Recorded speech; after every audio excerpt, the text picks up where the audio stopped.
jednom jedan vuk koji nije volio biti crne boje. Bila mu je previše tužna. I jednoga dana odlučio je biti zelen. Zelen vuk. Kako čudno. Umoče šapu u kantu zelene boje i sam se natračkao po tijelu. Kad se pogledalo u ogledalo, bio je zgrožen. Strahota, izgledam kao velika žaba.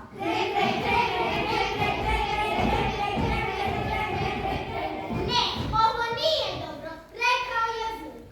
Odmah je odlučio promijeniti boju u crvenu.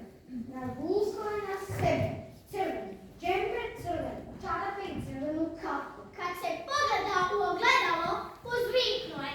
Sad izgledam kao djeda Božićnjak, a nemam poklone. Vrtići, zvone cijelo, i ostaju u sjećanju, što mi kažete kroz. Hej! Joj, ovo nije dobro. Nakon crvene boje odlučio je postati plav. Uronio je u kapu ledene vode i poplavio hladnoće. Kad